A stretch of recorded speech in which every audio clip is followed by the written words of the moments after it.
Assalamualaikum warahmatullahi wabarakatuh. Halo teman-teman, perkenalkan nama saya Ici Salsabilang Reswari.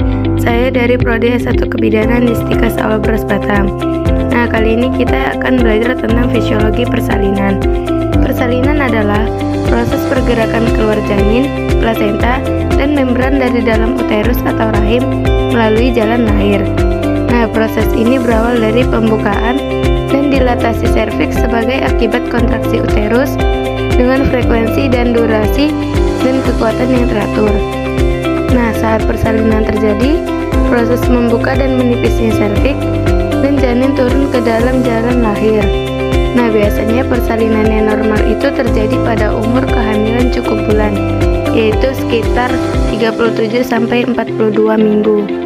Selanjutnya, perubahan pada fisiologi persalinan itu terbagi menjadi 4, yaitu kala 1, kala 2, kala 3, dan kala 4. Pada kala 1, yaitu uterus.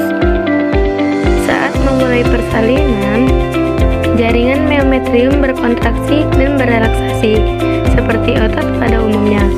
Pada saat otot retraksi, ia akan kembali ke ukuran semula, tapi berubah ke ukuran yang lebih pendek dan secara progresif.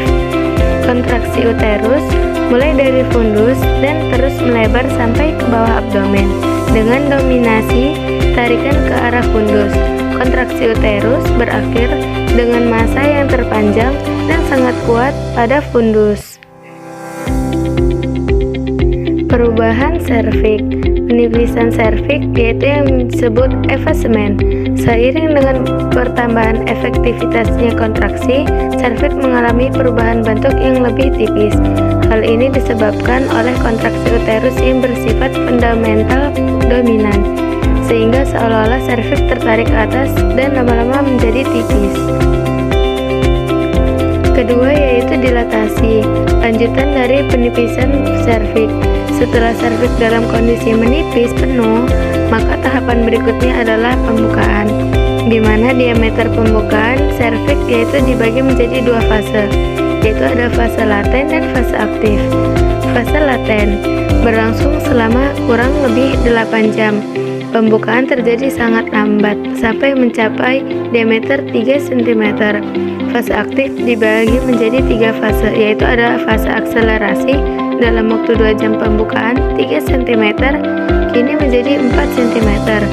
Kedua, fase dilatasi maksimal. Dalam waktu 2 jam pembukaan berlangsung sangat cepat, dari 4 cm menjadi 9 cm. Yang ketiga, ada fase deselerasi. Pembukaan melambat kembali dalam 2 jam pembukaan dari 9 cm menjadi lengkap, yaitu 10 cm. Pembukaan lengkap berarti bibir serviks dalam keadaan tak teraba dan diameter lubang serviks adalah 10 cm. Lendir bercampur darah, di mana pengeluaran lendir dan darah ini disebut sebagai show and bloody show, yang mengindikasikan telah dimulainya proses persalinan. Ketuban. Ketuban akan pecah dengan sendirinya ketika pembukaan hampir atau sudah lengkap. Bila ketuban telah pecah sebelum pembukaan 5 cm, disebut ketuban pecah dini atau singkatan dari KPD. Tekanan darah akan meningkat selama kontraksi. Peningkatan sistol rata-rata 15-20 mmHg dan diastol rata-rata 5-10 mmHg. Pada waktu-waktu tertentu di antara kontraksi, tekanan darah kembali ke tingkat sebelum persalinan.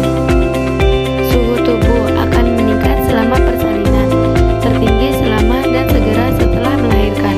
Peningkatan suhu yang tidak lebih dari 0,5 sampai 1 derajat Celcius dianggap normal. Nilai tersebut mencerminkan peningkatan metabolisme selama persalinan. Detak jantung. Perubahan yang mencolok selama kontraksi disertai peningkatan. Kedua, penurunan mencolok selama puncak kontraksi uterus tidak terjadi jika wanita berada pada posisi miring, bukan terlentang. Ketiga, frekuensi denyut nadi di antara kontraksi sedikit lebih tinggi dibanding selama periode menjelang persalinan. Perubahan renal. Pylori sering terjadi selama persalinan. Kandung kemih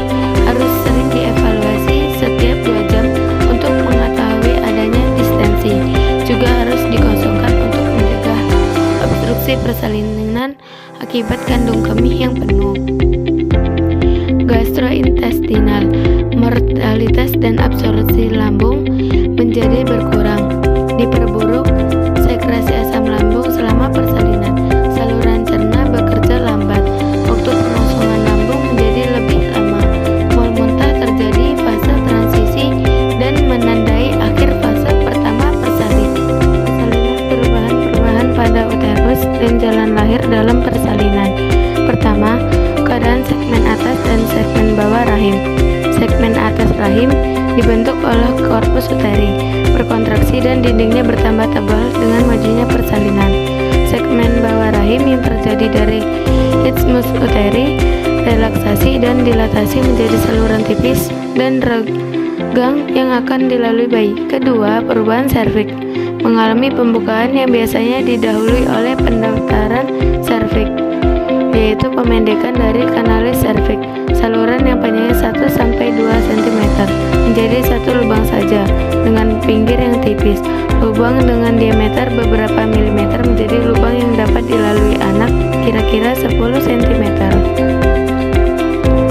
Perubahan fisiologi skala 3 merupakan tahapan ketiga persalinan yang berlangsung sejak bayi lahir sampai plasenta lahir, di mana periode waktu dimulai ketika bayi lahir dan berakhir pada saat plasenta seluruhnya sudah dilahirkan. Tahapan terakhir. Tahapan ini yaitu perubahan fisiologi skala 4 adalah waktu setelah plasenta lahir sampai 4 jam pertama setelah melahirkan. Tinggi fundus uteri kurang lebih 2 jari di atas pusat, yaitu otot-otot terus berkontraksi. Pembuluh darah yang ada di antara anyaman-anyaman otot uterus akan terjepit. Itu ada mekanisme persalinan. Yang pertama itu ada engagement, yaitu mekanisme yang digunakan oleh diameter miparietal ke diameter transversal terbesar janin pada presentasi oksiput untuk lewat PAP. Nah, ini terjadi pada minggu-minggu terakhir kehamilan atau mungkin tidak terjadi sampai setelah dimulainya persalinan. Nah, biasanya pada beberapa wanita hamil, kepala janin itu dapat bebas bergerak di atas PAP sehingga kepala dapat mengambang atau floating. Nah, yang kedua itu ada penurunan atau descent. Nah, pada primipara, masuknya kepala janin ke dalam PAP itu terjadi sebelum persalinan, sedangkan turunnya kepala janin itu terjadi setelah itu, biasanya pada awal kala 2. Nah, pada nulipara, masuk dan turunnya kepala janin ke dalam panggul itu terjadi bersamaan. Nah, yang ketiga itu ada fleksi. Nah, begitu descensus mengalami tahanan baik dari serviks, dinding panggul atau dasar panggul, biasanya terjadi fleksi pada dagu mendekati ke dada janin dan diameter suboccipitopragmaticanya itu yang lebih pendek menggantikan diameter occipitofrontal yang lebih panjang. Nah, yang keempat itu ada putaran faksi. Nah, pada putaran faksi, dalam itu turunnya kepala janin dalam jalan lahir akan berputar sedemikian rupa, sehingga diameter terpanjang kepala janin akan disesuaikan dengan diameter terpanjang rongga panggul atau oblik. Nah, yang kelima yaitu ada ekstensi. Nah, ekstensi itu terjadi karena jalan lahir PBP mengarah ke atas. Nah, subocciput sebagian ke hipomokleon, kemudian lahir berturut-turut, yaitu dari ubun-ubun ke hidung, mulut, dan dagu bayi. Nah, selanjutnya itu ada putaran faksi luar. Nah, pada putaran faksi luar itu kepala yang sudah dilahirkan selanjutnya mengalami pemulihan.